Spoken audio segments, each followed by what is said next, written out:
Biscuit കഴിക്കുകയാണ് സ്വാഭാവികമായിട്ടും ചെയ്യാറുള്ളത്, ഒരു ബിസ്ക്കറ്റ് ഇഷ്ടമുള്ളവരാണെങ്കിൽ തന്നെ. അപ്പോൾ അതിൽ ഇന്ന് ഞാൻ നിങ്ങളെ പരിചയപ്പെടുന്ന ഏത് ഷുഗർ പേഷ്യൻറ്റിനും കഴിക്കാൻ പറ്റുന്ന വിവിധ തരത്തിലുള്ള ബിസ്ക്കറ്റുകളാണ്. അപ്പോൾ എന്തായാലും ഞാൻ ഇപ്പോൾ നിങ്ങളെ പരിചയപ്പെടുന്ന 3 തരത്തിലുള്ള ബിസ്ക്കറ്റാണ്. സാധാരണ വിപണിയിൽ കിട്ടുന്ന 3 തരത്തിലുള്ള ബിസ്ക്കറ്റാണ്. ഈ 3 ബിസ്ക്കറ്റ് നമുക്ക് കഴിച്ചാലും ഷുഗർ തരത്തിലുള്ള ഒരു പ്രശ്നവും നമുക്ക് ഉണ്ടാകത്തില്ല.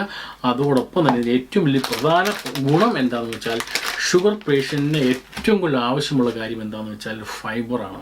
സോ ഷുഗർ പേഷ്യൻ്റ് ഏറ്റവും കൂടുതൽ വേണ്ടതെന്ന് വെച്ചാൽ ഫൈബറിൻ്റെ അളവ് കൂട്ടുക. ഡെയിലി ഫൈബറിൻ്റെ അളവ് കൂടും തോറും ഷുഗർ പേഷ്യൻസിന് അത് ഗുണമായിരിക്കും, ശരീരത്തിൽ ഗുണമായിരിക്കും കിട്ടുന്നത്.